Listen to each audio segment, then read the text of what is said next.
गुरु पूर्णिमा के पावन पर्व पर दिनांक 26 जुलाई 1999 सुबह का सत्संग। जय गुरुदेव, जय गुरुदेव। नाम किसका? जय गुरुदेव। नाम किसका? जय गुरुदेव। नाम किसका? सत्य गुरु सत्य नाम तुमको लाखों प्रणाम।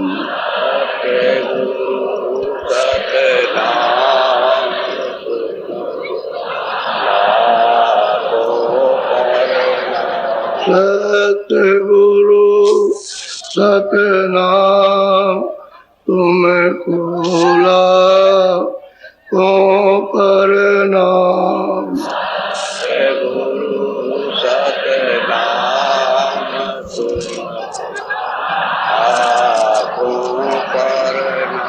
कोट न सूरज चांद सितारे,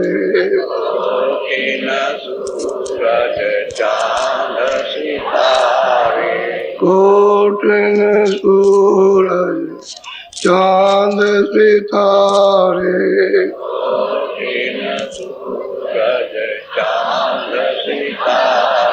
रोम रोम में करे उजारे,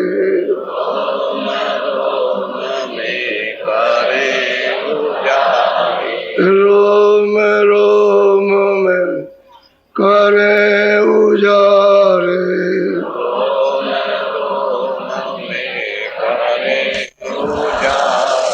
सत्य पुरुष करता तुमको लाखों प्रणाम।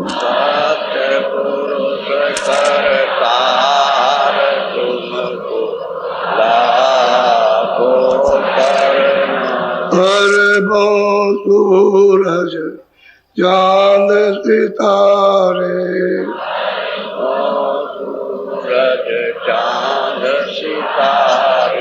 अरबों सूरज चांद सितारे,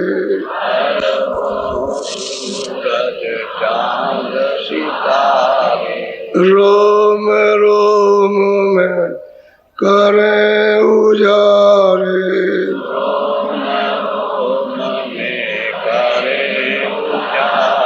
रोम रोम में करे उजारे।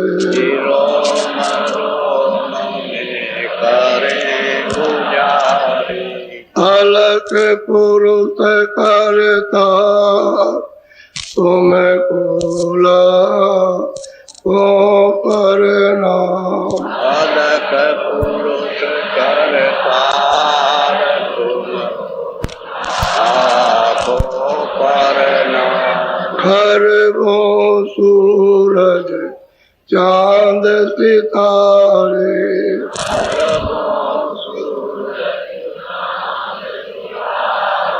खरबों सूरज चांद सितारे,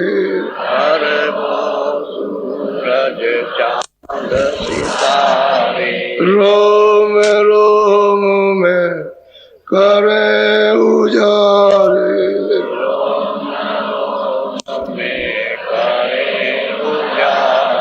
रोम रोम में करे उजारे।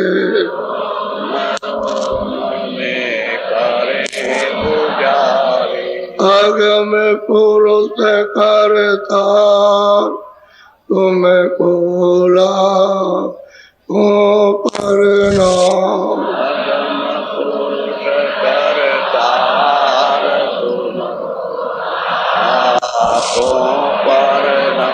नील नील तसी भान उतारे, नील नील तसी भान नील नील तपी भान उतारे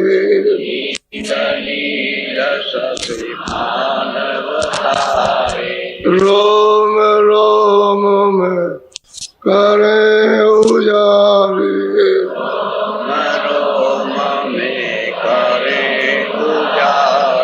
रोम रोम में करे उजारे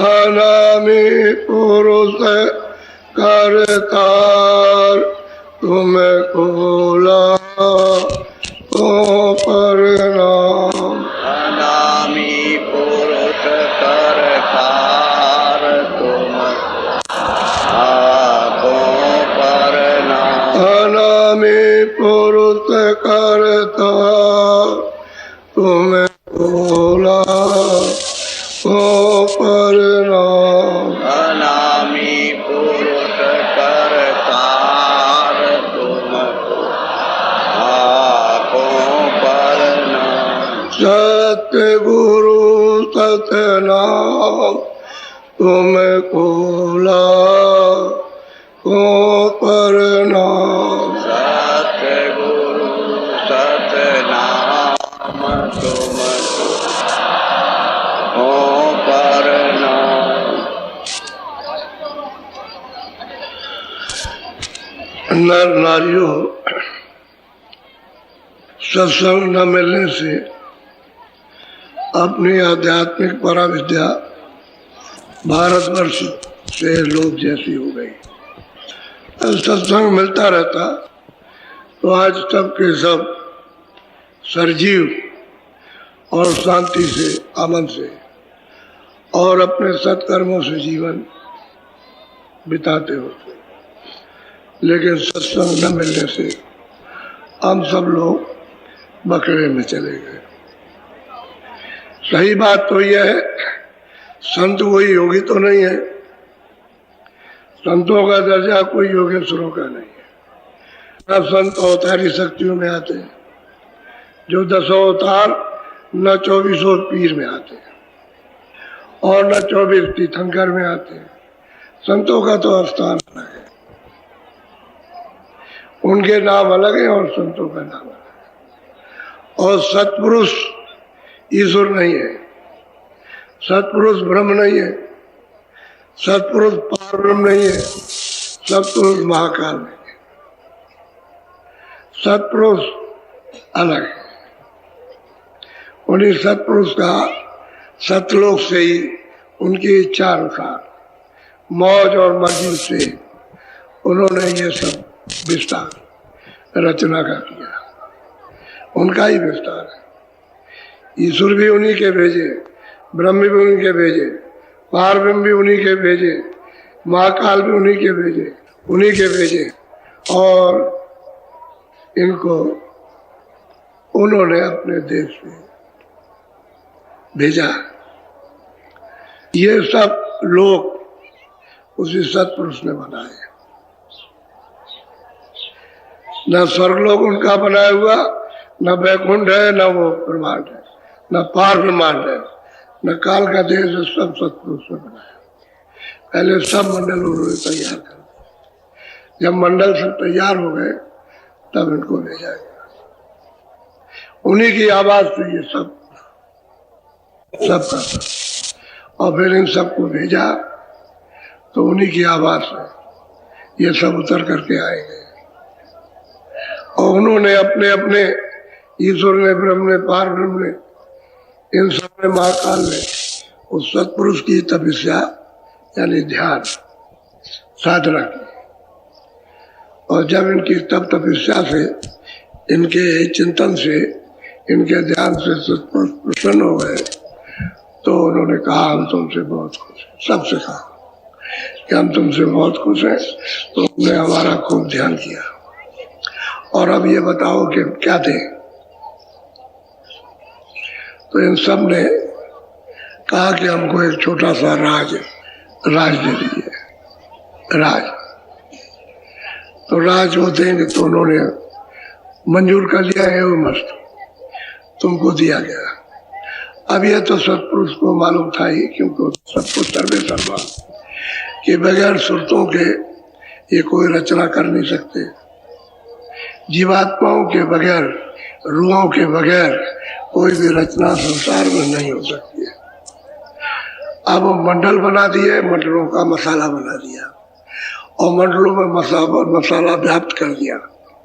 मसाला भी उनको नहीं जाना, सब बना बनाया तैयार है। अब यह है कि रंग रोगन रखा है, इसको इसमें मिलाओ, इसको इसमें, तो नीला पीला हरा सब ये सब अपना बना के श्वेत सब तैयार कर लो। मसाला सब हर मंडलों में रखा, स्थूल का स्थूल में, लिंग का लिंग में, सूक्ष्म का सूक्ष्म में और कारण का कारण में, और फिर उसके पर सब मसाला तैयार हर मंडलों में। अब यह है कि अपना अपना मसाला तैयार करो। अब तक तो सुरतों को दान में दे दिया, यानी खैरात में, खुशी में। किसने दिया? सतपुरुष ने। कहाँ रहते हैं? सतलोक में। ईश्वर तो सतलोक में नहीं रहते, ब्रह्म भी सतलोक में नहीं, और पार महाकाल भी सतलोक, ये सब नीचे रहते हैं। और सतपुरुष सबके सर्वे सर्वा, आपके उनके सब मंडलों की जीवात्माओं के सर्वा सर्वा, वो सब खुद मुख्तार है, खुद मालिक है। अब ये राज बिना संतों के किताबों में मिलेगा नहीं, किसी भी किताब में नहीं मिलेगा। जो संत इसको देखते हैं वही इसको कह सकते हैं, और बगैर देखे किसी को पता नहीं। इसको ध्यान में, जो चीज आप कभी नहीं देखी उसके बारे में आप कुछ नहीं कह, सुनी है तो सुनने के लिए देखने की चाहिए, तो फिर नहीं देखी सुनी तो अंधे तो हुई। ये सुनी सुनाई बात है, देखी जाए तब ये मालूम होता है कि सत्पुरुष ने किस तरह से अपनी हिलोर इच्छा से, अपने शब्द के द्वारा किस तरह से रचना का विभिन्न प्रकार का विस्तार किया, जिसकी शोभा वर्णन नहीं की जा सकती है। लेकिन सबके मालिक सत्पुरुष है। और संतों का दरबार सतलोक में लगता है, तो संत सत्पुरुष के दरबार के दरबारी, और जब वो वहां से आएंगे यहाँ तो उसका भी पता बताएंगे और इन सबका बताएंगे। जिन्होंने यहाँ पर अपनी वाणी उच्चारण करके और उन्हीं सुरतों को जिनको दान में दिया गया, उनको जब इनको दे दिया तो इन्होंने अपनी मंडल की सुरतों को उतार लिया और यहाँ आकर के कर कि तुम जाओ तब करो। तो इन लोगों ने 20-20 हजार वर्ष से ज्यादा इन्होंने तब किया और तपस्या की, तो इन सब ने समाधि लगाई, ब्रह्मा विष्णु महादेव तीनों ने। उनको आवाज सुनाई दी कि हम जो बोले सो तुम लिख दो, ये मृतलोक का विधान है। तो जो जो बोलते गए ब्रह्मा लिखते गए। अब ब्रह्मा ने जिसमें से आवाज आ रही थी उसको नहीं देखा, आवाज तो सुनी, सुन रहे, और जो जो बोलते चले जा रहे। उस समय पर जब लिखने बैठे तो कागज और स्याही ने पता नहीं कैसे पेड़ों की छालों पर लिखा, कौन सा मसाला मिलाया होगा, वो अपना मिला मुलू करके सब लिखा होगा, चारों वेदों को लिख दिया।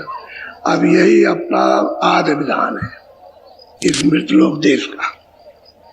अब उन्होंने, ब्रह्मा ने तो देखा नहीं, न विष्णु ने देखा, न उन्हें शिव ने देखा। जिसने वाणी का उच्चारण किया और आदेश दिया कि तुम लिखो, उसको तो ब्रह्मा विष्णु महादेव ने किसी ने देखा, वाणी सुनी। तो जो वाणी लिखी थी उसका नियम बना दिया, पाप का, पुण्य का, अच्छे का, बुरे का, न्याय का, अन्याय का, दुख का, सुख का, लूले का, लंगड़े का, अंधे का, बहरे का, अमीर का, गरीब का, राजा का, रैयत का, सब बना दिया। सब विधान पूरा बन गया और 84 का और नरकों का सब विधान बना दिया।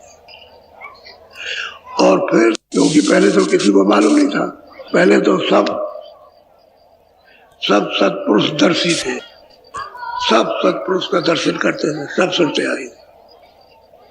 ईश्वर का भी दर्शन, यानी ब्रह्मा विष्णु महादेव का भी, स्वर्ग का भी दर्शन, ईश्वर का भी दर्शन, ब्रह्म का भी दर्शन, और पार ब्रह्म का भी, महाकाल का, सबका।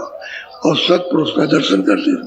उस समय तो कोई विधान था नहीं और सब जीवन मुक्त थे।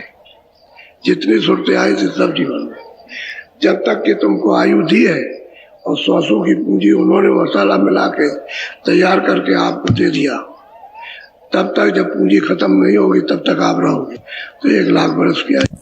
और उसके पहले जो लोग रहे वो सब ज्ञानी, परम ज्ञानी को मतलब यह है कि सब सत्युग जोगी, सब विज्ञानी, करार ध्यान तले भाव प्राणी, सब भाव सागर से पार जाते। लेकिन जब विधान बन गया और सबको आपको सुना दिया गया और सब तरह की सुख सुविधा एक एक रत्ती दे दी गई।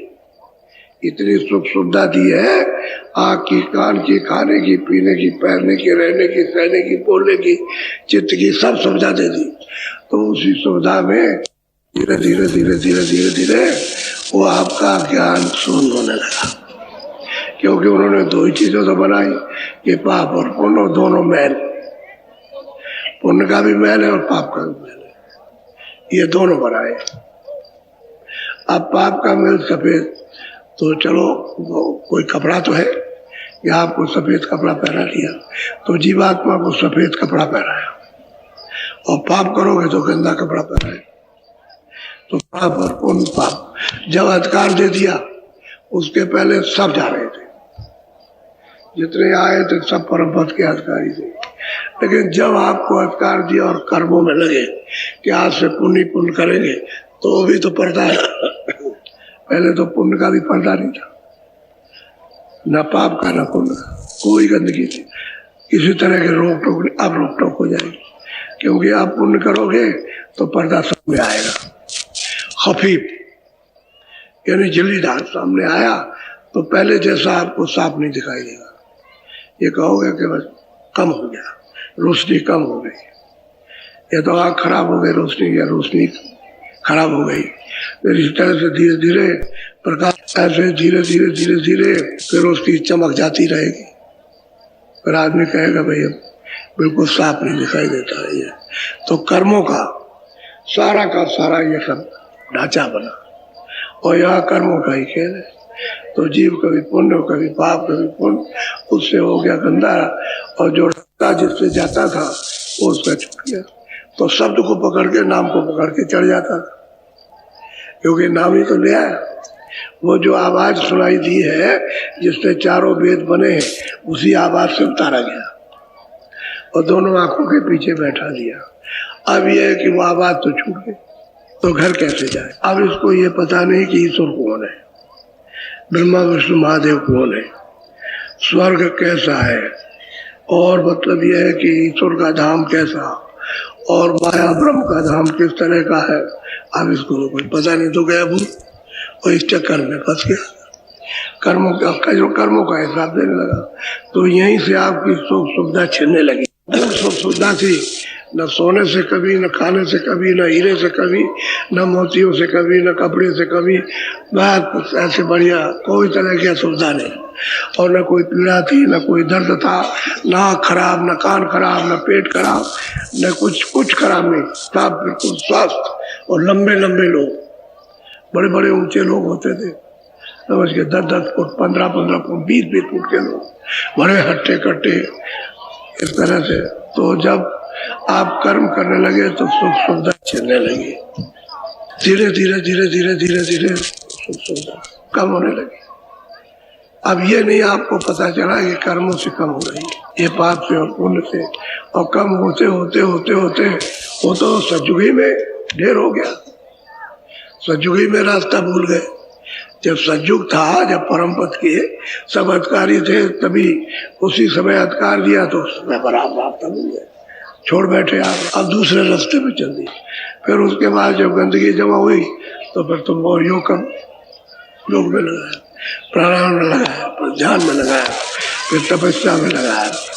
त्रेता में तो ये कराते थे, द्वापर आया तो त्याग करो, और त्याग में लगा दिया तो वो गंदे ही होते चले गए। अब इतनी गंदगी हो गई कि कितने सतयुग, त्रेता, द्वापर बदल गए, खत्म हो गए, और फिर से लग गए, तब से आप आए हुए। तो अब मतलब इतने गंदे हो गए क्या तो होते हैं, कुछ पता ही नहीं चलता कि क्या है, क्या होगा, कहाँ जाएंगे, क्या करेंगे। अब तो सब तरह से गिर गए आप, तो कर्मों का ही उससे आपकी सब सुविधा जितनी भी थी सब छिन गए। आप सब सामान होते हुए भी तकलीफ है, खा नहीं सकते, पैर नहीं सकते, बदन में दर्द है, चुभता है, खा नहीं सकते हो, जीभ खराब हो गई, सब सामान होते हुए खा नहीं सकते हो, पेट खराब हो गया, उसमें पता नहीं क्या खराबी आ गई। तो इस तरह से जो चीजें आपके शरीर रक्षक है उनको आप सब होते हुए नहीं खा सकते हो। तो कर्मों ने तुम्हारी सुख सुविधा छीन ली, छीन गई, और सत्पुरुष का पता नहीं रहा कि कहाँ है। उसका तो मतलब अब बीच में मेट बन जाए, उसको काम दे दिया जाए कि भाई ये काम करो, तो बीच में ब्रह्मा विष्णु महादेव मेट बन गए इन सब कर्मों के। तो वो अपना काम करने लगे, तुम कहते हो यही भगवान, भगवान तो अलग है, वो तो ब्रह्मा विष्णु महादेव तो भगवान नहीं, वो तो ईश्वर अलग है, ईश्वर से अलग ब्रह्म है, तो ब्रह्म तो ईश्वर नहीं है, वो तो ब्रह्म ब्रह्म ही है, और पार ब्रह्म है, न ब्रह्म है न ईश्वर, वो अलग है। इसी तरह से महाकाल पुरुष अलग, और उसके ऊपर सत्पुरुष, वो सबके सर्जनहार, वो सबके रक्षक, सबके माता पिता, सबके उन्हीं से विस्तार हुआ। वही अथा भंडार जीव उसी सागर में से आया, तो मतलब है इतना लोटा भर जीव दे दिए गए, वो तो अथा सागर भरा जीवों का, वहां पर अथा सागर, तो उसमें से थोड़ा दे दिया तो क्या घटा बता, सागर सागर ही रहेगा। और नाला और कुंडी और क्या नाम, छोटा गड्ढा और तालाब, ये अपनी जगह रहेगा। वो तो सागर है, आनंद का, अमृत का, ज्ञान का, शक्ति का सागर, अथाह सागर। तो हम सब उस सत्यदेह सागर से आए और दूसरे देश में लाए गए। अब ऐसे आपको उतार के धीरे धीरे उतार करके और यहाँ ले गए। अब यहाँ आकर के फंस गए तो अपने घर में तो जाना नहीं चाहते हो, इसी में फंस गए दूसरे देश में। अब रोते चिल्लाते हो तो सुनने का कौन, सुनने वाला कोई नहीं। इसलिए सत्संग आपको सब समझ, सज्जों की समझ, त्रेता की समझ, त्रेता का ज्ञान, सज्जों का ज्ञान, द्वापर का ज्ञान, कलयुग का आपको समय समय का ज्ञान आपको मिलेगा। किससे? सत्संग से। और सत्संग किसका होना चाहिए? सत्पुरुषों का, जिन्होंने सत्पुरुष का दर्शन किया। जब उनका दर्शन कर लिया तो बीच में सब मिले, कोई छूटने वाला नहीं है। जब इधर से जाओगे तो सब मिलेंगे बीच में, और सत्पुरुष का दर्शन, उधर से आओगे सब मिलते आएंगे। उनके लोकों में होकर के ही आना और लोकों में होकर के जाना है, और उनका दर्शन करके जाना, बगैर दर्शन कर दिया रास्ता ही वही है। तो इसलिए वो सत्पुरुष मिल जाए, उनका सत्संग मिल जाए, तो सतयुग का क्या था, त्रेता का क्या था, अब कलयुग। अब कलयुग का तो अलग है, कलयुग की साधना, कलयुग का ध्यान, कलयुग का ज्ञान, ये सब अलग है। कलयुग का करोगे तब तो घर में पहुंच जाओगे, और भी जब महापुरुष मिलेंगे तब, बगैर उनके नहीं हो सकता। तो मैंने आपको इसलिए बताया कि किसी की समझ नहीं आता है कि कौन मालिक है, समझ गए। और किसी को देखते नहीं, उसी को जबरदस्ती कहते हो, देखा भी नहीं कि यही है। कभी कहने लगोगे ये भगवान पत्थरी है, कभी कहोगे नहीं ये पेड़ है, कभी कह दोगे नहीं नहीं ये पानी है, तो आप इसी को चिल्लाने लगे। ये नहीं, ये तो मसाला है, जो खारिज किया हुआ मसाला होता है, जो वहां के काम नहीं आएगा, वो मसाला, वो आपको साफ करके और फिर से आपको एक पर्दा दे दिया।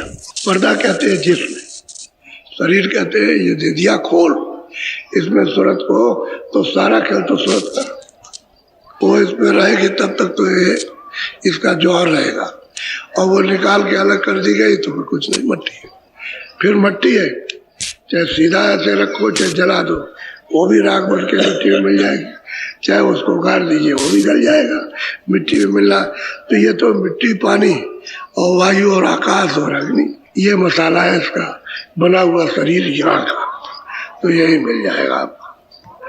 ये आपको किसी को इसका ध्यान नहीं है, उसकी जानकारी नहीं, जब वो महापुरुष मिले तभी पता चले। और सब इसी में लगे हुए, ऊपर से लेकर चाहे जितना भी बड़ा हो, अरबपति हो, खरबपति हो, सारे संसार का चक्रवर्ती राजा हो, सब सुख सुविधा में कि मुझे सुख मिल जाए, सुविधा मिल जाए, मुझे शांति मिल जाए, मुझको आनंद। लेकिन कहीं इतने बड़े पद पाकर, यानी चक्रवर्ती राजा होकर के, और उसको कुछ भी आराम और कुछ भी शांति और कुछ भी आनंद नहीं मिला, तो इसके माने यहाँ कहीं भी नहीं।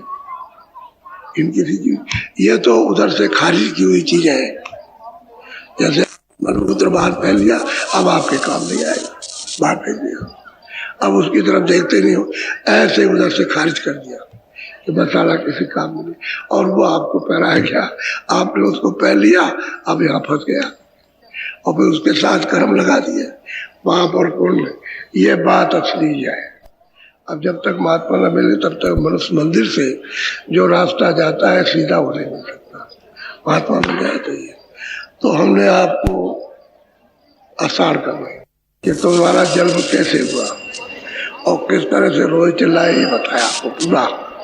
फिर उसमें सावन का महीना, उसमें ये आपको बताया कि अब तुमने कोई पति तो किया नहीं, तो आप मतलब ये है कि बिना पति के सुनते रह गई, तो अब बेचारों को क्या है, चीखती चिल्लाती है और सीधी नरकों में जाती है। नरकों में कैसी कैसी यात्रा मिलती है।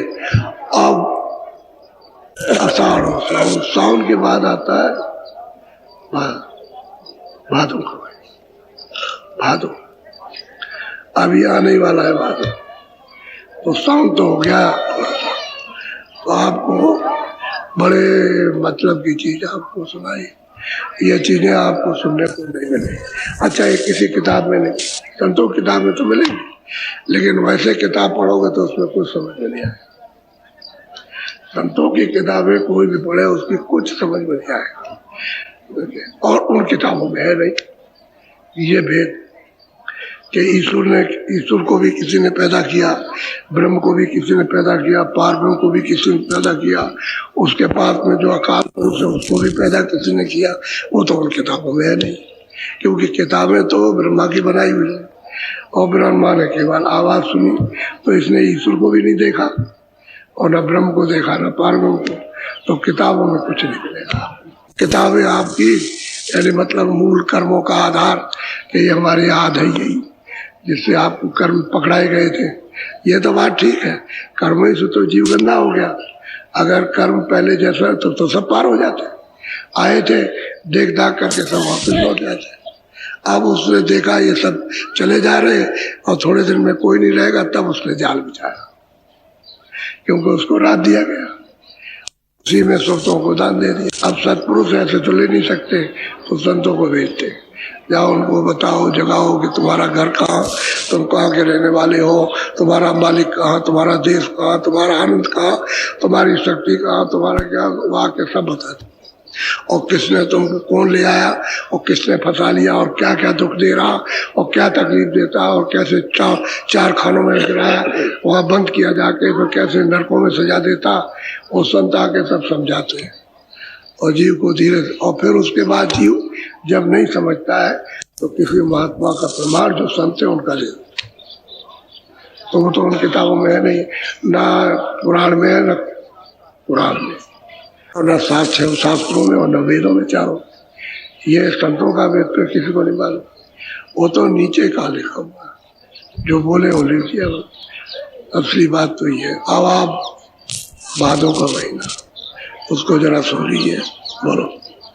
भादो मास तीसरा जारी, दो लागी सब जन जग को कहते हैं कि भादों का महीना तीसरा, और सब जगत को, जितने भी मनुष्य शरीर में जीवात्मा है या पशु शरीर में, पक्षी शरीर में, सबको दो लगी। दो कहते हैं डर लगा, इस वक्त सबको डर। कोई राजा बन जाओ उससे भी डर, अभी हमको उतार दिया जाएगा। न राजा बनो तो उसको समझ के, छोटे बनो, बड़े बनो, ऊंचे बनो, नीचे, धनी बनो, निर्धन बनो, सबको इस वक्त पर डर लगा। अब इसका इलाज, उपाय, कोई दवा दारू किसी के पास है नहीं कि दवा दारू का रास्ता, दवा का रास्ता तो इधर से, इधर जाने का। तो जब घाट पे आओगे और अपनी दवा लेना चाहोगे जिससे जीवित हो जाओगे तो रास्ते नहीं मिलना, रास्ता तो घाट से मिलेगा। और घाट पता नहीं किसी को, चाहे वेद पढ़ो, चाहे शास्त्र पढ़ो, चाहे कुरान पढ़ो, चाहे पुराण पढ़ो, चाहे बाइबल पढ़ो, लेकिन घाट नहीं पढ़ो कि घाट का कैसे वो चीज मिल जाएगी। वो तो रतन है, जवाहरात है, अमूलक चीज, वो तो गड़ी हुई है। महात्मा आते हैं, बीजक सुना जाते हैं, बीजक ये माल रखा हुआ है और तुम लोग किसी से पूछ लेना तो खोद लेना, माल माल रखा है खोद लो। अब ये है कि अब कहाँ रखा है आपको बताने वाला मिल जाए कि माल इधर रखा है, इसको खोदो, तो जो खोदोगे तो मिल जाएगा आप। वो जो बीजक बताएगा वो जानता होगा, वही बताएगा माल इधर रखा। अंतर्मुख दृष्टि को उलट दो और माल तो आप खोद डालोगे और माल मिल जाएगा। तो आपको सर्व सुख, सब तरह का सुख। बोलो। तीन ताप का बड़ा पसारा, एक एक जीव घेरे कर। अब यह है कि दैविक भौतिक का मतलब यह है कि पीछे की अब की और आगे की ये तापे हैं, इनका कहते हैं सब पसारा फैला और जीवों को इसमें घेर कर और ऐसा रगड़ा, ऐसा जैसे चटनी पीसी जाती है ऐसे रगड़े, ऐसे रगड़े। अब चारों तरफ से घेर रखा है और इनके साथ में ऐसे दूत लगा दिए गए जो काम नहीं कर पाते। तो जीव बेचारे अब इस तरह पर व्याकुल हो रहे। ये तीनों तापों का एक दो बात है, हमारे बाप ने नहीं है किया, हमारे पति ने नहीं है किया, हमारे लड़के ने ये नहीं किया, हमारे उसने नहीं किया, हमारे बुजुर्गों ने नहीं किया, कुछ छोड़ करके नहीं गए। एक दो झगड़ा हमको गरीब बना दिया, हमें अमीर थे। मुसलमान भी यही कहते, ईसाई भी कहते, हिंदू भी ये कहते, सब ये कहते हैं। तो तीनों का ये ऐसी तापे हैं कि मतलब ये है कि फैली हुई और आप जिधर जाओ गए तपो, चैन अमन का कोई नाम निशान नहीं। तो भाई शांति, सुख, शांति, आराम, इसी के लिए तो आप रात और दिन मेहनत करते हो।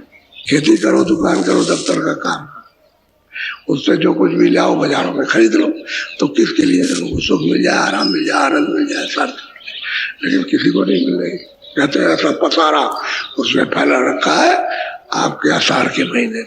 बोलो। काम क्रोध मद लोभ सतावे, माया ममताया। अब ये महीना भादों का है तो कहते काम क्रोध लोभ मोह और इनका इतना तंग करते कि बेचैन विकल किए रहते। यानी काम भी, क्रोध भी, लोभ भी, मोह भी। और मोह इतना पसारा कर देते हो कि उसकी धारे जैसे अनेकों धारे फैल गई मोह की। अब मोह सकल व्याधियों का, यानी सब व्याधियां आप पे प्रवेश हो गई। अब ये बताओ, जब मोह और व्याधियां तमाम रोग लग गए, व्याधि कहते हैं रोग, और पीड़ा हो रही है तो आपको कैसे आराम मिलेगा? काम क्रोध ही अपने झटके लगाते हैं, इसमें फंसाए रात और दिन। और ये पटकते हैं, आपको पटकने, उसको पटक दे, उसको मार दे, इसको मार दे, इसको गिरा दे, उसको गिरा दे, सब ये काम करते रहते। इनकी चपट है, ठाट से पकड़ते हैं। और जीव बेचारा कुछ नहीं कर सकता, बुद्धि भी कुछ नहीं कर सकती। क्यों? काम क्रोध लोभ मोह के सामने बुद्धि और मन और चित्त क्या चीज है? सबको रगड़ेंगे। काम ऐसे प्रबल, क्रोध और लोभ मोह प्रबल, ये शत्रु है। ये मनुष्य रूपी मकान में घुस गए, प्रवेश हो। अब निकाले, निकलते नहीं, बिना महात्माओं के सत्संग के निकलेंगे नहीं। उनको इनके निकालने की युक्ति मालूम है कि ये ऐसे निकल जाते हैं और इस तरह से शील क्षमा संतोष प्रेम में कहा जाएगा। तो ये किस तरह से झटका मार रहे हैं?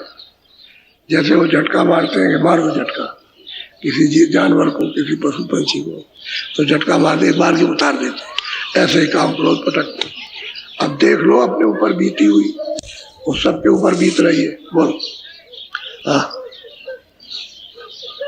जल जल जीव पड़े घबरावे, छूटन की कोई जुगत न अब पावे। ये भादों का महीना है कि बेचारे जलते हैं, तपते हैं, घबराते हैं, लेकिन ये जीव को छूटने का रास्ता नहीं। उनको कोई महात्मा तो मिले नहीं जिनसे सहारा मिल जाता, रास्ता मिल जाता और हम कुछ करते होते। वो तो कोई रास्ता मिला ही, इसी में पड़े हुए सबके सब घबरा रहे हैं, क्या करेंगे, कौन मदद करे, कौन सहायता करे, कौन ये देगा, कौन वो देगा, कौन रक्षा करेगा, क्या होगा। अब पता चले कि भाई मर जाओगे तो कैसे होगा। अब वो जा रहा तो रो रहे, वो जा रहा तो रो रहे, ये चला गया वो, अब घबराते हैं। तो इनकी हिफाजत कौन करे, इनका कौन बने अपना। अरे अपना कौन बने, जब इनका यहाँ कोई हो तब तो आपको अपना बनाए। अब आपका तो है नहीं, आप तो सत्य देश से आए हो, तो सत्य देश का कोई आपका साथी मिल जाए और वो साथ दे दे, आपका तो काम बन जाए। वो मिलता नहीं, बाकी यहाँ कोई किसी का नहीं। तो सब जीव बेचारे इस बातों के महीने में साफ के सब घबरा रहे, साफ चिंतित थे। एक तरफ से देशी विदेशी सारा संसार एकदम से चिंतित है। यानी मतलब है कि क्या हो रहा, क्या होगा, क्या नहीं होगा। ये सब रोज आप उसका अनुभव यहाँ से और बाहर तक कर लो, जाने की जरूरत नहीं है। जब अपना घर और अपना परिवार, अपना समाज और अपनी जाति जब चिंतित और घबरा रही है तो ऐसे ही सब है। तुमको वहां जाने की देखनी नहीं है, रूप देखना। भारत ऐसा शांत देश, अगर वो घबरा रहा है जीव तो मतलब ये और देश के तो जीव घबरा ही रहे, ये क्या हो जाएगा। वहां तो बुद्धि और भी नहीं है, यहाँ तो थोड़ी बहुत बुद्धि है, उससे कुछ काम लेते हैं कि चलो भाई किसी तरह से संतोष शांति कुछ मतलब ही है, कुछ अच्छा काम किया जाए। लेकिन वहां तो बाहर ये सब कुछ नहीं, तो बाहर के जीव तो और भी घबराते। जब यहीं पर दशा जीवों की ये है कि कोई रास्ता नहीं मिलता। अब घर का कोई भेद भी मिल जाए वो तो सच्चा आपका साथी होगा, वो आपका मित्र होगा। उस देश का मिल जाए जहाँ से आप आए तो वो मित्र साथी है। यानी वो मालिक नहीं अपने को कहता कि हम मालिक है, नहीं, मालिक तो माँ है, हम राहगीर हैं। तुम भूल गए, हम रास्ता जानते हैं, तो आओ इस रास्ते पे चलो, हम तुम्हारी चलने में मदद करेंगे, सहायता करेंगे, चलो इधर। तो इतना तो जान लो कि भाई कोई हमारी मदद करेगा घर में जाने की, अपने देश में लौटने की, जहाँ कोई तकलीफ नहीं होगा, कोई दुख नहीं है, कोई बीमारी नहीं, कोई मरण नहीं, कोई जन्म नहीं है, कोई दफ्तर नहीं, दुकान नहीं है, कोई सोना नहीं, चांदी नहीं, कपड़े नहीं, कोई अनाज नहीं खाता, तो दूध नहीं पीता, ये कोई है नहीं। क्योंकि ये मसाला तो वहाँ है नहीं, वहाँ तो आनंद का अमृत सागर है, वो मिला तो चाहिए साथ। मित्र मिले तब तो काम, सच्चा मित्र मिलेगा तो आपको सच्ची सहायता करेगा, और कपटी मिल गया स्वार्थी तो करेगा। तो कहते हैं कि भाई भादों का महीना सब जीव घबरा रहे, तो रास्ता निकलने का नहीं मिलता, क्योंकि आप कहीं जा ही नहीं पाते हो। घर गृहस्थी में ऐसे चक्कर में बाउंडर में फंसे हुए हो कि आपको समय नहीं मिल पाता। उसी में रहो, उसी में चिल्लाओ, उसी में मर जाओ, ये दशा है। बोलो।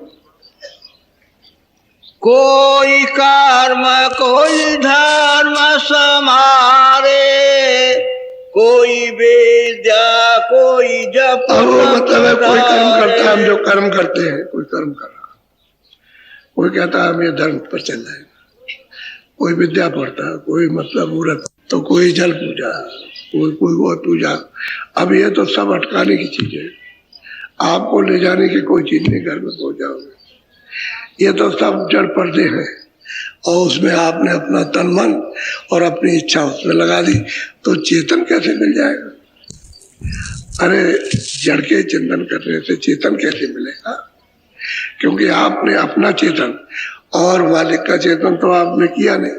जो आपको ले आया उसका भी चेतन नहीं किया, कि यहाँ तपस्या करके मांग के ले आया, उसका भी चेतन नहीं। आप तो जड़ चीजों का जो उससे अलग है उसका, इससे फंस करके उसको भी नहीं पा सकते, तो आप इसका चेतन कर ले।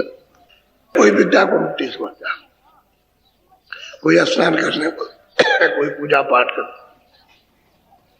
कोई फूल चढ़ाने को मुक्ति समझता, कोई पूरा पश्चिम में जाने को, ये मुक्ति और नजात समझता। सब इसको समझे। अब किसी को पता तो है नहीं कि हम किधर जाएंगे। बोलो। कोई मंदिर जा मूर्ति पूजे, कोई तीरथ कोई व्रत में कहते हैं भाई कोई तो मंदिर जाता है, अरे मूर्ति तो ये है, ये मनुष्य रूपी आपका ये मंदिर है, जड़ और चेतन। जड़ तो शरीर है, चेतन सूरत जीवात्मा चेतन। असली मंदिर मस्जिद गिरजाघर तो ये है, और इसमें 24 घंटे वो बोलता आवाज आ रही। लेकिन आपको क्यों नहीं सुनाई दिखाई देता कि आपकी जीवात्मा की आंख बंद हो गई, कान बंद हो गए, ये गंदगी का जो सारा मैल जम गया उसके कारण। तो अभी तो जाते हो कोई मंदिर में, अरे असली पूजा करो उस चेतन की।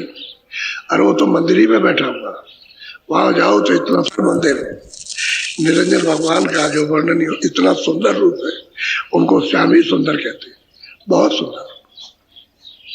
वो सैदल कमल में बैठे हुए 3 लोग के वाले के, तो कहते हैं कि असली मंदिर में जो चेतन बैठा और जो बोल रहा है, तुमको आवाज दे रहा, तो आप वहां तो जाते नहीं हो, और ये आपको मंदिर मिला उसके पास जाने का, तो इसको भी आपने खपा दिया, बर्बाद कर दिया इन सब चीजों को। तो कोई वो करता, कोई ये करता, कोई जब करता, कोई तब, कोई ऊपर में रख लेता है आग को, तो कहते हैं हम नहीं तपस्या कर रहे हैं, कोई कुछ करता है जो जिसके मन में भाया, लेकिन रास्ता कोई सच्चा नहीं।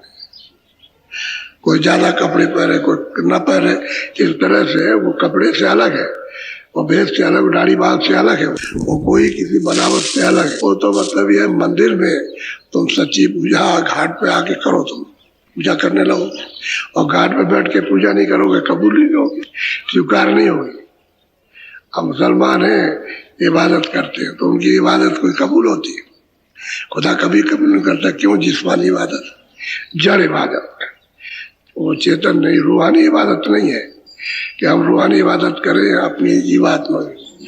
अगर रूहानी इबादत करें तो मिल जाए खुदा, उसका दीदार दर्शन हो। आप चेतन अगर इबादत प्रार्थना करते हैं, पूजा करते हैं, तो चेतन मिलेगा, उसका दर्शन होगा। तो कहते हैं कोई किसी फंस गया, कोई किसी, अब उनको समझाने कौन जाए? किसी को समझाओ कि आप ऐसा नहीं, ये पूजा करो, सच्ची पूजा करो, ये पूजा ही तो बताते हैं। ये कब कहते हैं? अरे आपको देवता के मंदिर ही में द्वार ले जाने की बात करते हैं कि भाई वो वहां बैठा हुआ है जिसने ये वेद बनाए, चलो वहां वो बैठा, वहां उसका दर्शन करो। तो कहते नहीं हम तो इसमें करें, तो फंस गए। अब किसी की देखी हुई सच्ची बात को नहीं मानते, और अपनी हेकड़ी कि हम जो कर रहे हैं ठीक कर रहे हैं, ठीक है, इसी से तो 84 में 4 खानों में चले जाओगे। ये हेकड़ी का काम नहीं है, ये समझदारी का काम है कि हम क्या कर रहे हैं। असल में अपने को पता चल जाता है कि हमारी मेहनत बेकार जा रही है, ये सब मेहनत बेकार। और घाट पे बैठ के मेहनत करो, सब उपयोग में आ जाए, तुम्हारी मेहनत सफल हो जाए। अब वो घाट आपको मालूम है, और महात्मा बताएंगे, वो घाट बताए तब आप घाट पे मेहनत कर लीजिए। वो भी निमित्त बात, कोई ज्यादा कठिन नहीं है, निमित्त बात है। लेकिन ये घाट पे तो बैठना ही है, तब काम बने। बोलो। यह सब भूले भटका खावे, कोई नहीं की भूल मिटा। महापुरुष कहते हैं कि ये सब भादों के महीने में, ये भादों ही लगा हुआ, भादों के महीने में सब भटका खाते हैं, और कोई किसी को मालूम नहीं है कि इनकी कोई भूल मिटा दे, ये किसी को पता ही नहीं। पहली बात तो ये है, भूल इनकी कौन मिटाए, तो इसी फंसे पड़े। अब चिल्ला रहे, रो रहे कि हमारी कोई मदद कर, कौन मदद करेगा? बोलो। क्या पांडित क्या भेखस गृहस्थी, यह सब बसे काल की। हम महापुरुष कहते हैं कि क्या पंडित और क्या भेख साधु भेष बना ले, और क्या गृहस्थी, ये सब उसी काल कहते हैं कर्मों की बस्ती में फंसी। जो पाप और पुण्य कर रहे हैं उसी में फंस गए। काल के पास भी नहीं जा रहे, जहाँ बैठा हुआ है उसका भी पता नहीं, उसने जो कर्म बनाए उसमें फंस गया। पंडित भी फंसे, वेद भी फंसे, गृहस्थी उसमें, क्योंकि गृहस्थियों को बेचारों को क्या पता, उस सोचते ये वेद है, ये भगवान का रास्ता जानते होंगे, उसी में फंस गए। अब उनको भी निभालो, उनको भी निभालो, और पंडित रोज सुनाते हैं, उनको भी पता नहीं। इस काल की बस्ती में कर्म में फंस गया। अब पाप पुण्य का बोध नहीं रहा। जब ज्ञान नहीं रहेगा एक पाप और पुण्य है और इसका क्या फल मिलेगा, तो फंसी गए। अब ये कोई अपनी धांधली का काम थोड़ी, ऐसा नहीं होगा वैसा नहीं होगा, चोर को सजा सिधा करा दी जाए। कोई फांसी देता है जज तो मतलब समझ बूझ के देता है कि भाई तुमने किया है, ये किया, फिर कहता हाँ हमने किया, सब पता चल जाता है। जब इसको जेल भेज दीजिए ना, एक एक बात मालूम हो जाएगी। हम जब जेल में गए, जब हमें इमरजेंसी में जब लगे, तमाम नेता गए तो मेरे पास आए रोए, तो मैंने भाई तुमने कहे कि हमको माफ कर दीजिए, मतलब हमारे पर दया कर दिया। तो हम कहे भाई तुमने किया होगा, क्या किया था?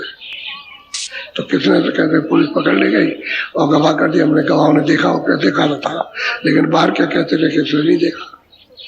अब ये को तो बात मतलब ये पता धीरे धीरे चली जाती। अच्छा, अगर जिसने नहीं कुछ किया है उसका बैठता नहीं है साहब, वो बैठता नहीं है।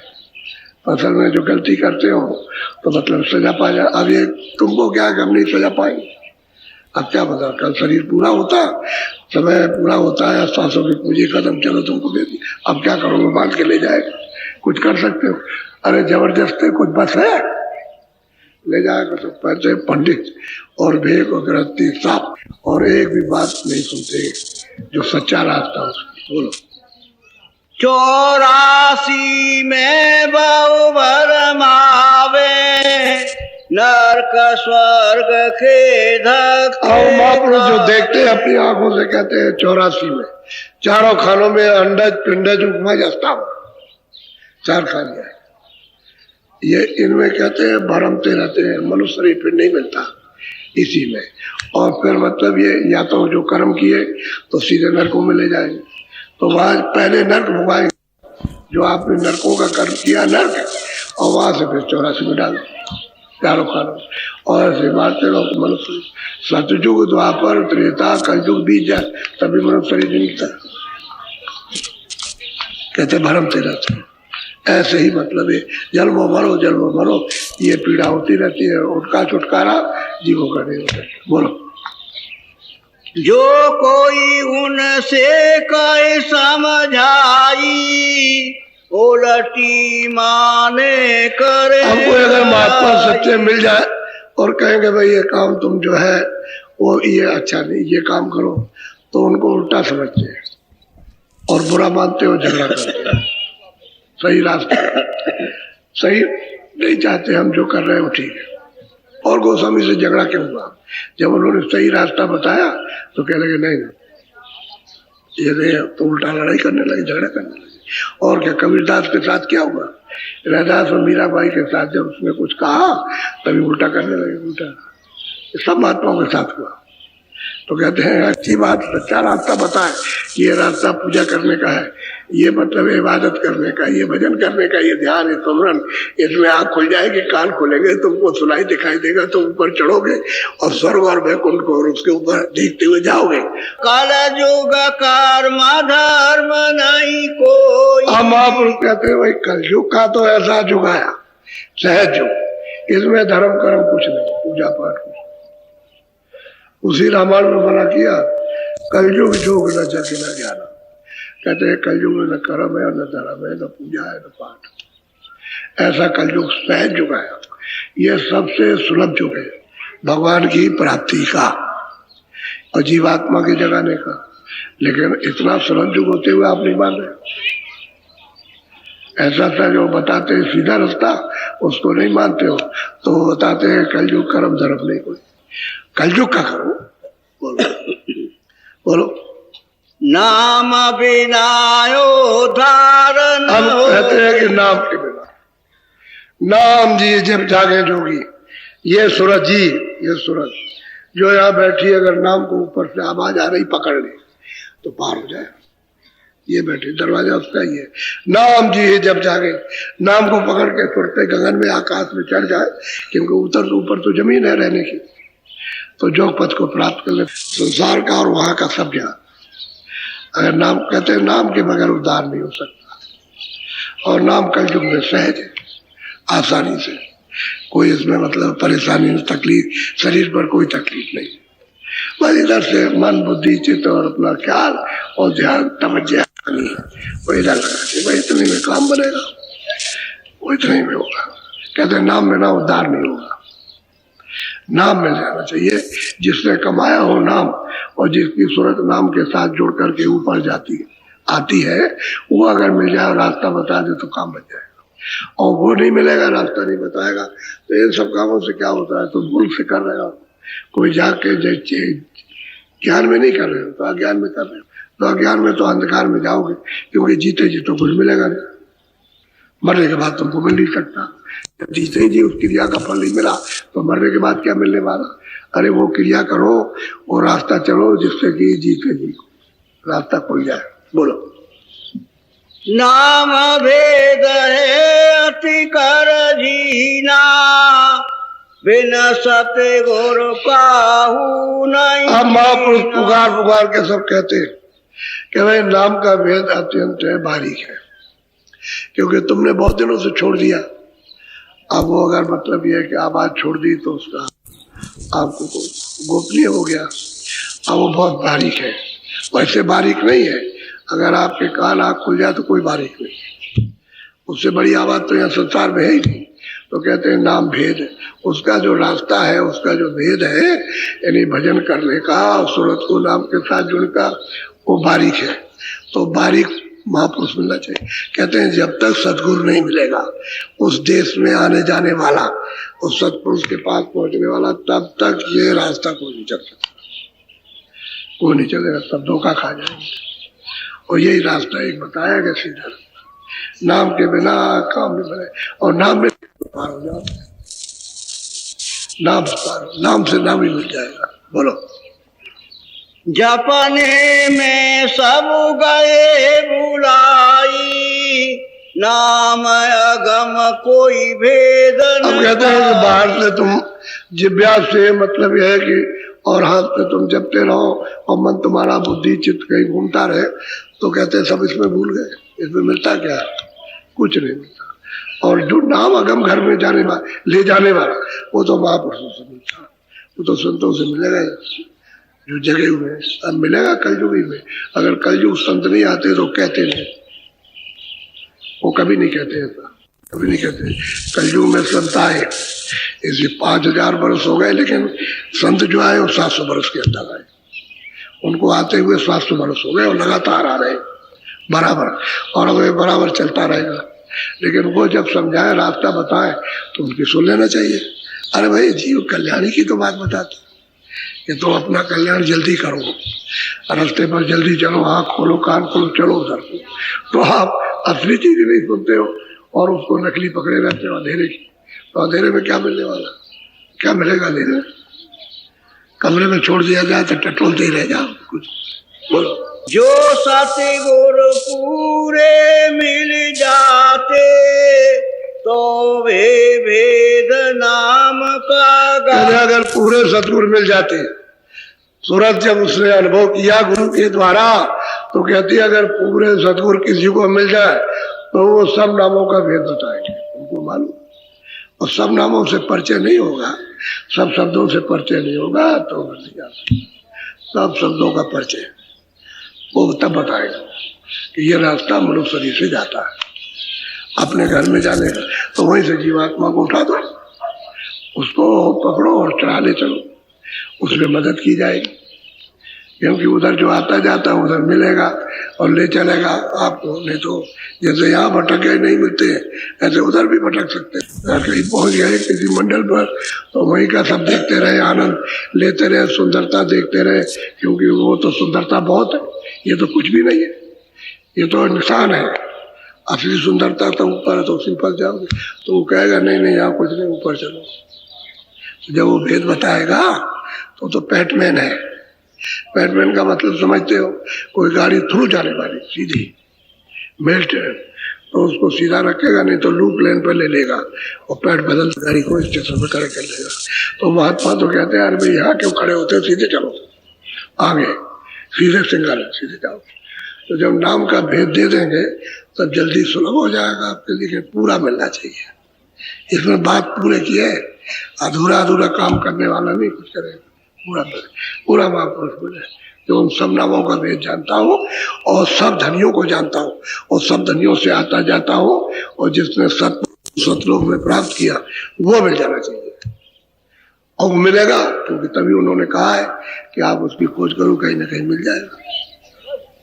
आप खोज कीजिए, आप उसको ऐसे पहचान लोगे। वो तो खुद ही सेवक है, वो तो खुद सेवा करता है। मैं महात्मा थोड़ी बनता है कि मैं महात्मा हूँ। वो तो सेवा करता क्यों, जीवों को धोएगा, समझाएगा, बुझाएगा उनको, और धुलाई करेगा, क्योंकि अंग तो सब उनके गंदे, और अंतःकरण और जीवात्मा गंदी, मन बुद्धि चित्त गंदे। तो धुलाई करने वाला तो धो भी होता है, अपनी औषधि से इनको धोएगा। ये बाहर वाला साबुन कपड़े वाला नहीं है, उसका साबुन अलग है, उससे धोएगा तो उसको सेवा कहते हैं। तो इसलिए पहचान नहीं पाते, लेकिन जब अंदर धसा देता है तब पहचान होती है, तब होती है, तब कदमों में गिरता है, तब चरणों में गिरता है कि आप सब कुछ हो, आप ही है, और दया कर दी, कृपा कर दी, हम भूले थे, हम अज्ञानी थे, हम मतलब ये नीच थे, आज हम तब कहता है। नहीं, ऐसे नहीं, ऐसे कोई क्या पहचान सकता, बोलो। नाम रहे चौथे परमाई, ये ढूंढे तेरा लोक। और महापुरुष कहते हैं भाई नाम असली जो है, जहां से जीवात्मा उतारी गई, वो तो चौथे पद में सत्यलोक में रहता है, और ये त्रिलोकी में ढूंढते, यहाँ ढूंढते, यहाँ का कोई ढूंढता है सर्व कुंड में महाकाल, कोई ढूंढता है ईश्वर के लोक में महाविले, कोई ब्रह्मलोक में ढूंढता है वहां। कहते हैं नाम जो है वो तो सच्चा सत्यलोक। अब सत्यलोक के नाम पकड़ने वाले और वहां से यहाँ से वहां, तो फिर नाम सीधा है, वो धारा बिल्कुल सीधी आ रही, सीधे चढ़ जाओ, सीधे उतर जाओ। वो कहते हैं नाम है चौथे पद।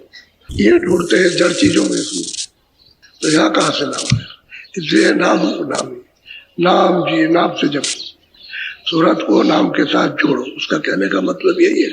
और चढ़ तो भेद ले लो तुम। अब गोस्वामी जी ने जिसको जिसको दिया उसने चढ़ाई की है, और जैसे जैसे चढ़ाई की, जो जो प्राप्त किया सब उगला। बोलने का मतलब सबने चिल्लाया कि आपकी मुझ पर ये दया हुई, मुझ मैं वहां पहुंचा हूं, मैं वहां पहुंचा। सबने, यह है बातों का महीना, एक जीव सब घबरा रहे हैं। अब महापुरुष कहते हैं कि भाई संतोष तो, शांति तो तुमको महापुरुषों से मिलेगी, उन्हीं की तलाश करो। बाकी राजा से शांति मिलने वाली नहीं, धनी वाली से, विद्वान से मिलने वाली नहीं, पंडित से मिलने वाली, और साधु से मिलने वाली नहीं, गृहस्थों से मिलेगी, क्योंकि वो तो खुद ही चल रहे तब रहे, वो तो महापुरुष से मिलेगी। तो कहते तो भादों के महीने में 2 लग गई, सब घबराहट हो गई, सब मतलब है कि इस वक्त चिंतित है कि क्या किया जाए। अब घर से बाहर तक, घर घर में ये फिक्र है, ये मामूली चिंता है, ये तो दरिया है चिंता का, उसमें बह चले। अब इससे कौन निकाले, कोई समर्थ पुरुष मिले तो निकाले, वो नहीं मिलेगा। बोलो। 3 लोक में नाम न पावे, चौथे लोक में संत बतावे। महापुरुष कहते हैं भाई 3 लोक में, इस लोक में, मृतलोक में, अंडलोक में, फिर उसके बाद सूक्ष्म लोक में। कहते हैं 3 लोकों में नाम नहीं, नाम तो चौथे लोक में। जैसे मान लो ईश्वर को भी पा लिया तो नाम नहीं मिलेगा आपको, वो तो कर्मों का रचयिता है। ऊपर में मतलब ये ब्रह्म को प्राप्त कर लिया, उसका साक्षात्कार तो कारण बीज है वहां। तो कहते हैं 3 लोक में नाम नहीं, नाम तो चौथे लोक में है। तो जो चौथे लोक का नाम जो जाता हो उसके द्वारा, और वो सब अब उधर कभी सुना ही नहीं आपने, न ईश्वर की कहानी सुनी, न ब्रह्म की, न पार की, न आपने स्वर्ग की बात को समझा, न आपने मतलब ये कि मुक्ति मोक्ष की बात को, और न घर में जाने की तो बताएगा। और जब कोई जानता ही नहीं तो आप कैसे। तो कहते हैं नाम 3 लोक में नहीं है, तो चौथे लोक में, वो तो सागर है नाम का, अतः सागर नाम का है। बोलो, संत वही से आते, बोलो। 3 लोक में बसता काल, चौथे लोक रहे नाम दया। कहते हैं कि 3 लोकों में तो काल बसते। काल का मतलब जिन्होंने कर्मों का विधान बना करके और आपको यानी अधिकार दे करके और फिर उसका हिसाब करता, उसको काल कहते।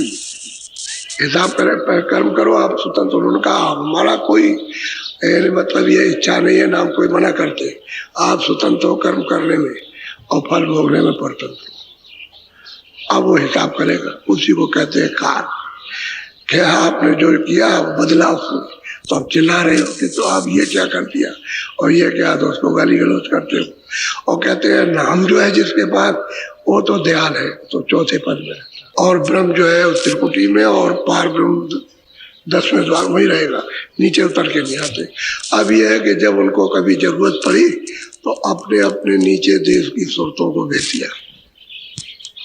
सुरते जैसे तुम में आई ऐसे भेजते, तो उनका जन्म कैसे होता है, जैसे आपका हुआ। रास्ता जगत में है, जन्म लेने का एक ही है, जगत व्यवहार जन्म लेने का एक ही, उसमें कोई फर्क नहीं हो, सबका एक ही है। यहाँ एक ही रास्ते से जन्म लेके दूसरा रास्ता नहीं रहेगा। तो कहते हैं कि वो ये तो काल का देश है। ये अब यह है कि वहां की वो पूरी बात तो बताते नहीं, ऐसा ही छोटा मोटा ज्ञान इधर उधर का सुना करके और बस समझा बुझा और आपको मार काट करा के चले जाए और चल देते हैं। तो उनको भी तो तकलीफ भोगनी पड़ती, कर्मों का तो उनके ऊपर भुगतान भोगना। इसीलिए कहा है कृष्ण ने कि ये अर्जुन जीता जा रहा है, ये कई बार ब्रह्मा हो चुका, और अब देखो इसको चीटे के शरीर मिला। यानी ब्रह्मा जो सबकी उत्पत्ति करते हैं उनको चीटेगा, तो मतलब ये है कि सबको कर्मों का बदला भोगना पड़ेगा जो कर्म करेगा। अब वो कर्म को खत्म करो, सफाई करो इसकी, और वो नाम के द्वारा साफ हो जाएगा, सब जल के बिल्कुल उड़ जाएगा, कुछ नहीं रहेगा। नाम उसको सब साफ कर देगा, नाम कुछ नहीं रखता, सब सफाई कर देता। और पकड़ करके चढ़ोगे तब आप उस देश में जाओगे तो वहां नाम ही नाम है, वहां ये कूड़ा कचरा कुछ है नहीं, न जल है, न अग्नि है, न वायु, न आकाश, न वो 17 तत्व है, न वो 9 तत्व है, न वो 5 तत्व, सूरज बिल्कुल नितत्व, बिल्कुल कोई तत्व इस पर नहीं, निकाली स्वच्छ और साफ, इतनी सुंदर, इतनी खूबसूरत है कि इससे बड़ी खूबसूरता किसी में है ही नहीं, इतनी सूरत। लेकिन जब वहां पहुंच जाएगी सागर में, वो तो शब्द का नाम का सागर है, वो सागर है, वो तो सत्पुरुष हुआ विराजमान, उन्हीं से ये सब उन्हीं से हुआ। बोलो सोई नाम संतन से पावे, बिना संत नहीं नाम। अब वो सूरत मनुष्य शरीर में आई और गुरु को करके, और जब उसने प्राप्त किया तो ना उसको सुना रही है कि देखो वो नाम संतों से मिलेगा, और जब तक वो नाम नहीं होगा तब तक पार नहीं जाओगे। जैसे हमको संत मिल गए, हमको पूरे मिल गए और हमको पार कर दिया, अब वो कहती है कि बगैर उनके पार नहीं, साफ साफ कह रहे, जैसे मैं पार हो गया वैसे तुम भी, लेकिन पूरा मिलना चाहिए। नाम सागर को मतलब ये पहुंचने वाला वो भी पूरा ही होता है उसका, वो तो उसकी धार है, ये वो कुछ फर्क नहीं होता। कहते हैं वो मिल जाना चाहिए, बड़ा साफ है। बोलो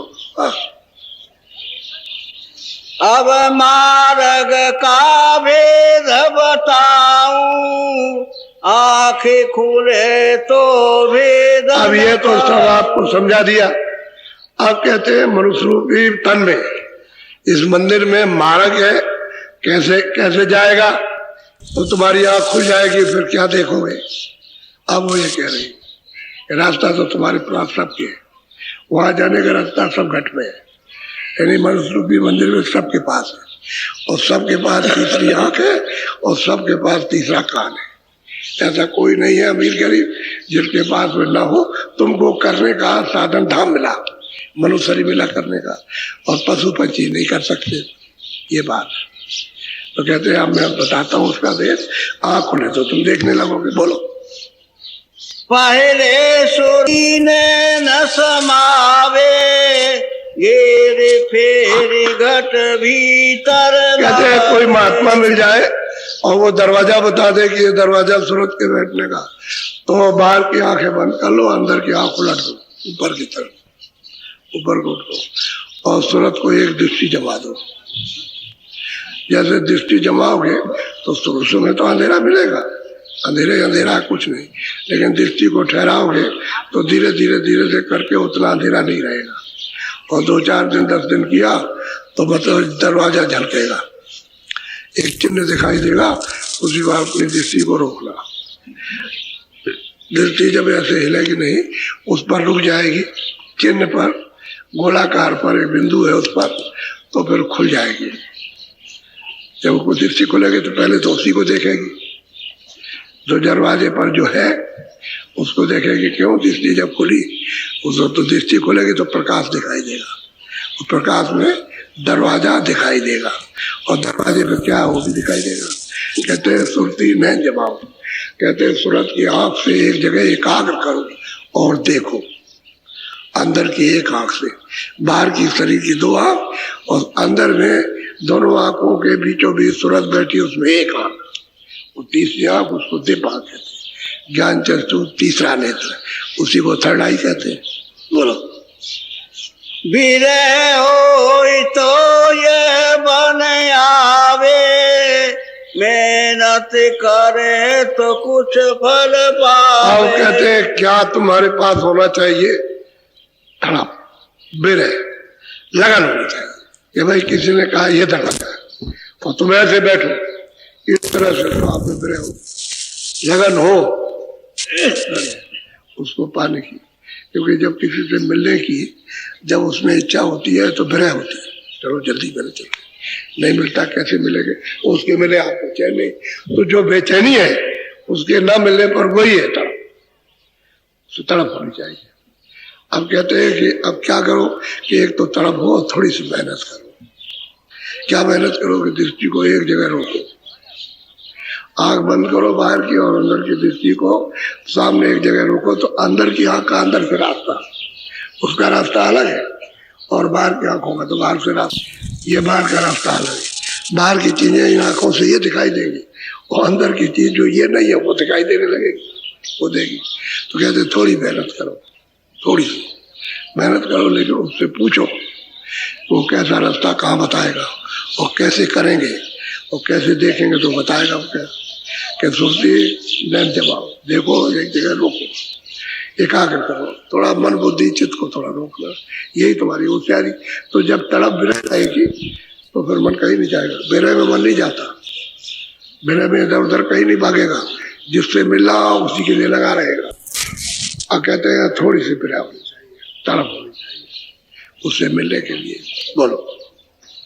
देखे तिल पिल ज्योति समावे। हम गोस्वामी जी महाराज और महापुरुष कहते हैं सभी लोग जो उसको प्राप्त करते हैं कि वो तिल दिखाई देगा, उस तिल में पिल जाओ, यानी अंदर चले जाओ। जब अंदर जाओगे उस तिल के उस पार जब निकलोगे तो ज्योत दिखाई देगी, ज्योत चल रही। ज्योतें तो और भी हैं, तो और ज्योतें दिखाई देंगी, लेकिन उन सबके देखने के बाद में असली निरंजन भगवान की जो ज्योत है वो दिखाई देगी। तो कहते हैं तिल में पिल जाओ, उसमें लय हो जाओ, उसमें चले जाओ, उस पार जाओ। जब वो दरवाजा मिले तो खिड़की में से निकल जाओ, उस पार हो जाओ। तो ज्योत ध्यान हो, यानी जलता हुआ दीपक। वो तो दिया बहुत बड़ा है, तो छोटा तो नहीं, बहुत बड़ा दिया। बहुत प्यार से एक ही सहारा पकड़ाते हैं, तड़प, तड़प से दृष्टि एकाग्र हो जाएगी, मन बुद्धि चित्त कहीं भगेगा नहीं। और जितनी जल्दी तड़प से कर्म जब बैठोगे तो तिल आ जाएगा, और जब उसमें प्रवेश होगे तो दरवाजा खुल जाएगा, उसी से सफाई होगी, वो साफ करता जाएगा। तो चीज ऐसी है कि सफाई होगी। बोलो। मन बस हो तो सूरत जागे, निरख आकाश आत्मा जागे। जब सूरज जाग जाएगी तो मन बस में हो जाएगा, फिर नहीं भागेगा। संसार के इंद्रियों के प्रपंचों में क्षणिक सुख के लिए फिर मन नहीं भागता। और कहते हैं आत्मा का निकाल स्वरूप, अपना बोध, मैं किस स्वरूप का हूं, उसका बोध उस दर्पण में होता है। तब उसे पता चलता है कि मैं इतना सुंदर हूं जो यहाँ लिखा नहीं जा सकता। तब उसको आत्मा का, अपनी जीवात्मा का, सूरत का बोध होता है, ज्ञान होता है, अपने रूप को देखती है वो। बोलो। शब्द पकड़ परमात्म निरखे, आत्म जाय परमात्म पर। अब कहते हैं कि जब इसने निरख लिया, देख लिया, इस तिल के अंदर प्रवेश होकर के, और जब उसने अपना रूप उस दर्पण में देखा तो उसी जीवात्मा के परिपरमात्मा उस सैदल कमल में बैठा हुआ तो नाम को पकड़ लिया, घंटे और शंख की आवाज को पकड़ लिया। जो आवाज आती है यहाँ बहुत लोगों को सुनाई देती, लेकिन आप किसी से मत कहना, आप जब कह दोगे तो बंद जो सुन रहे हो वो बंद हो जाएगा। आपको कहने का हक नहीं, क्योंकि आपको उन सब चीजों का बोध नहीं है, इसलिए आप किसी से मत कहना। छुपा के रखो, ये अमूलक पूंजी है। जब कोई और पता लग जाए इसके पास रुपया पैसा है, अभी उठा ले जाए, अभी तुम्हारा जेब से निकाले जाए, और जगह तो छोड़ियों को मालूम तो होना चाहिए। ऐसे ही तुम्हारा माल कमाए हुआ लूट जाएगा तो किसी से कहना नहीं, इनमें सुनाई देता है। तो कहते हैं कि जब आत्मा का ज्ञान हुआ तब परमात्मा का बोध दर्शन होगा, तब दर्शन होगा, तब उस ज्योत का दर्शन होगा जो सैदल कमल में बैठी है, उसकी को ईटो, उसी को खुदा, उसी को गाठ, और 3 लोग का एक मालिक। कहते हैं कि इस तरह से उनसे पूछो रास्ता, जो जानता है वो बताएगा। सब आपको भादों के महीने में आपकी तकलीफ, आपकी इतना वेदना सब बताए, और अब रास्ता बता रहे सीधा पकड़ो, तुम्हारे मनुष्य रूपी मंदिर से जा रहा, तो करो क्या कि भाई पूछ तो लो भेद कि कहाँ से, मतलब है कैसे ध्यान दृष्टि जमाई जाती, वो बताने वाला बताएगा ऐसे जमाओ, तो आप जमाओ दृष्टि को, एकाग्र हो जाएगी, तिल दिखाई देगा, उस तिल के अंदर खिड़की जैसा उसको खोल दिखाई देगा, प्रवेश हो जाए, उस पार चला जाए, तब फिर अपना रूप उस दर्पण है उसमें अपना रूप निकाले सुनाता, तब आगे वो परमात्मा को, आत्मा के परिपरमात्मा उसको देखेगा। वो बैठा हुआ यही मतलब है ज्योतिष स्वरूप, यही काल भगवान है। इन्हीं ने विधान बनवाया अपनी वाणी से, और यही सब हिसाब करता रहता, लेकिन अपने स्थान पर रहते और उसी मालिक का अखंड ध्यान करते, क्योंकि उनको डर है कि अगर हम ध्यान छोड़ दें तो रात चला जाएगा, ये सोचते निकल जाएंगे सब, तो बराबर उसका ध्यान करते हैं अपने स्थान में। आप ही ध्यान नहीं, सत्पुरुष का सब कर रहे हैं, सब उसका ध्यान कर रहे हैं। बोलो। परमात्मा से आगे जाई, सोन महल में बैठक पाई। अब कहते हैं कि भाई परमात्मा के पहले, ईश्वर के पहले, खुदा के पहले, गाठ के पहले आगे फिर कहते हैं कि ब्रह्म है, उसके पास सूरज। तो वहां जब ब्रह्म पद पे पहुंचेगी तो ऊपर में गुरपद है, यहाँ तो आत्म पद मिला, तब उसको परम पद के दर्शन हुए, उसका दर्शन हुआ, और ऊपर में अब वो ब्रह्म का दर्शन, ऊपर में गुरु का दर्शन, गुरपद, ऊपर चढ़ जाएगी। लेकिन शब्द उसको सुनाई देता रहता है, क्योंकि भेद उनको बताया कि भाई ये शब्द को छांट लेना, शब्द आएंगे बहुत तरह के, छांट लेना इसको, तो छाटती जाती है, चलती जाती, छाटती जाती। बोलो। सोन के परे महा सुन ले, सुन कहते हैं 10वें द्वार को, जिस पर पार ब्रह्म विराजमान। अब पार ब्रह्म का महल तो बहुत बड़ा, उनका तो महल इतना है, संसार का क्या कुछ नहीं, सारा संसार कुछ भी नहीं, ये कुछ नहीं है।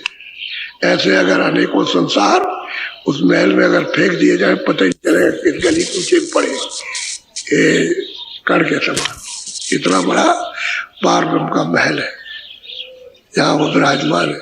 कहते हैं सुर में जाके, और सुर से भी परे, कहते हैं सूरत नाम को पकड़ के आगे चढ़ गई। बोलो। महासोन पर खिड़की दे, कहते हैं महातुन भंवर गुफा महाकाल, वहां विराजमान है। कहते हैं उधर चढ़ गई, और चढ़ करके कहते हैं फिर वहां से उसने जब खड़े होकर के देखा और सुना, तो ऊपर से मालूम हुआ कि एक दरवाजा है ऊपरी हिस्से में, इतना प्रकाश है, आंखें चकाचौंध, आंखें बिल्कुल चकाचौंध, इतनी रोशनी है कि यहाँ सारे संसार की रोशनी इकट्ठी कर दी जाए तो तिल के बराबर भी यहाँ रोशनी नहीं, इतनी रोशनी है।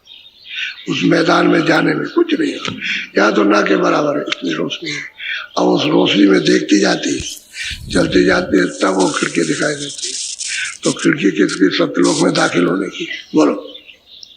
खिड़की आगे चौक पारा, चौक चौक परे निरखा सत द्वार। कहते हैं खिड़की के आगे चौक कहते हैं मैदान, एक चौक होता है ये, तो वो इतना बड़ा मैदान है कि मतलब ये है कि शंखों जोजन चले जाए ये पता ही नहीं। शंखों जोजन, एक जोजन 4 कोस का, और शंखों जोजन ये कितना चले जाए कुछ पता नहीं चलेगा कितना चल के आ गए। कहते हैं कि तब जब आप उस मैदान के पार जाएंगे तब निखा सत द्वारा, तो सत्य का धाम देखा, सूरत ने देखा, यहीं से उतरी थी और उसको देखा पाया, यानी दर्शन किए उस सत्य का दर्शन। हाँ बोलो। सात लोक सत नाम कहाई, सात लोक निज पाया लगा। अब वो सूरत कहते हैं भाई गुरु की ऐसी कृपा और दया हो गई कि हम अधम को मिल गए गुरु महाराज, और सतलोक में मैं पहुंची और सतपुरुष का दर्शन दिया। कहते हमने पाया, वो कहती है कि हमने पाया, और ये भी कहती है कि हमने ईश्वर को पाया, हमने ब्रह्म को पाया, हमने पार ब्रह्म को पाया, हमने महाकाल पुरुष को पाया। और फिर आगे गई तो हमने जाके सतलोक में जब पहुंची तो सतपुरुष को पाया, हमने पाया। अब अपने को ये देखो भादों का महीना कितना मतलब यह है कि कष्टदायक, और किस तरह से महापुरुष उबारते इन कष्टों से, इस जीव को कैसे दया करके ले चलते। लेकिन अब जीव वहां तक पहुंच तो जाए, अब तो ये हो जाए बस करो। ये बड़ा सौभाग्य है जो आप सब लोगों को सत्संग मिला, अपनी अपनी इच्छा लेकर के आप सब गुरु पूर्णिमा के पुनीत अवसर पर, गुरु पूर्णिमा तो 28 को है, आज तो मतलब ये कि 26 तारीख है और कल 27 है परसों। तो आप सब तरह की अपनी भावनाएं चले के आए कि चलो सुनेंगे, चलो देखेंगे, चलो समझेंगे क्या कहते हैं क्या नहीं। पर बहुत सी तकलीफ है, कुछ अपनी तकलीफ कहेंगे और कुछ मतलब दूर कराएंगे। तमाम तरह की भावना लेकर के आप आएंगे। आप ये समझ लो कि मैं तपस्या कर रहा हूँ इस बरसात के मौसम में। ये मैं देखता हूँ कि जमीन में लेटे हैं, मैं नहीं समझता।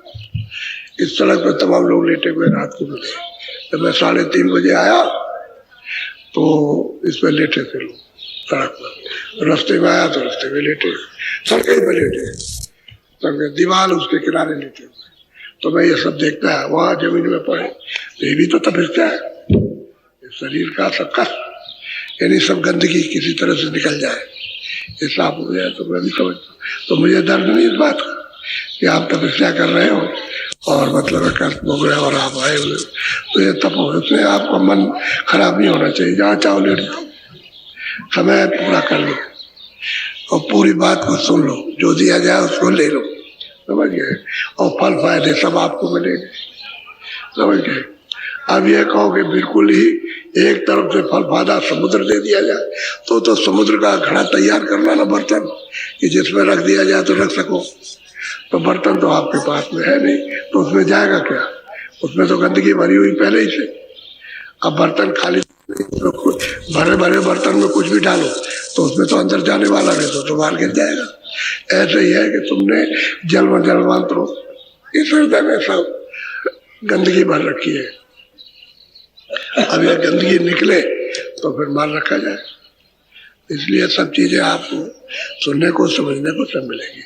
अब चाहते हैं आज नामदान दे दें आप सभी प्रेमी भाई बहनों को मेरा सादर जय गुरुदेव। स्वामी जी महाराज कहा करते थे कि हमेशा पूरा सत्संग सुनो, सत्संग का एक भी वचन छूटना नहीं चाहिए। पता नहीं कब कौन सा वचन तीर की तरह हृदय को बेच जाए और आपका सुमिरन बनने लगे। सुमिरन ठीक ढंग से होगा तो ध्यान भी बनेगा, और जब सुमिरन और ध्यान बनेगा तो भजन भी बनने लगेगा। आप सभी लोगों को मेरी शुभकामनाएं। जय गुरुदेव।